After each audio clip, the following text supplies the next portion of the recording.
Alors là, je vais vous présenter en fait comment effectuer un transfert avec une source de fichiers plats dans une table du Data Warehouse. Donc déjà, il va falloir commencer par créer une nouvelle connexion. Donc pour ce faire, on fait connexion, gestionnaire de connexion, nouveau gestionnaire de connexion. Et là, on va sélectionner Flat File pour fichier plat. Voilà, donc moi je l'ai déjà créée, donc elle se retrouve ici.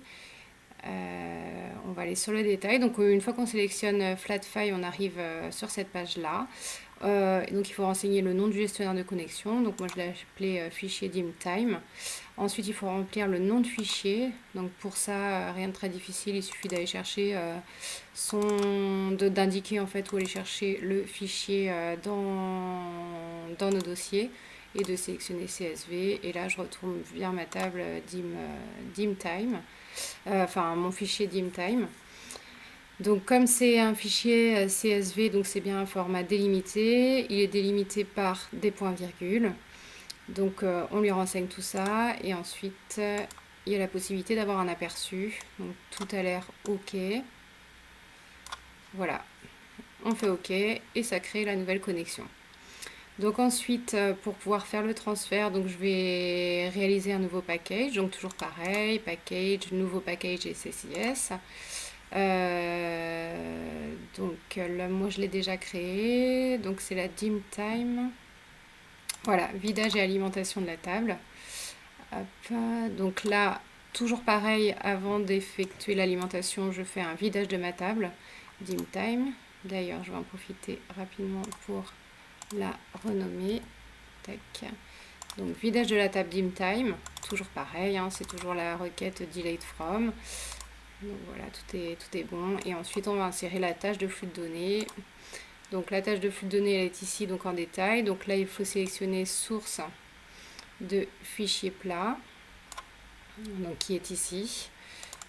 Et une fois qu'on a la source de fichier plat, on va renseigner le gestionnaire de connexion donc qu'on a créé, qui s'appelle donc fichier dimtime. On peut ici visualiser toutes les colonnes du fichier et les sorties d'erreur.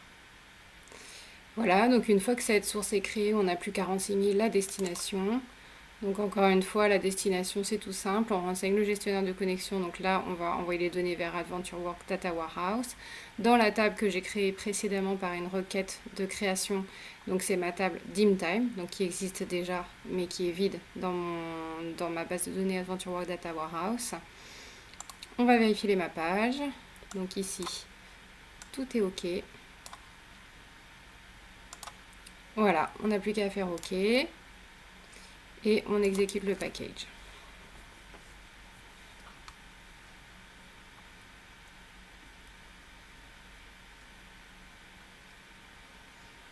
Voilà, donc on voit que là tout est bon, il y a 3652 lignes qui ont été transférées et on n'a plus qu'à aller comme d'habitude vérifier donc sur notre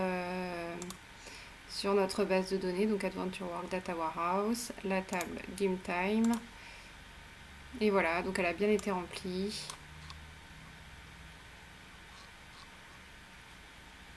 Elle a bien été remplie. Donc là, ensuite, on n'a plus qu'à enlever le top 1000 pour voir. Et voilà, le nombre de lignes. On retrouve bien les 3652 lignes. Donc tout est bon.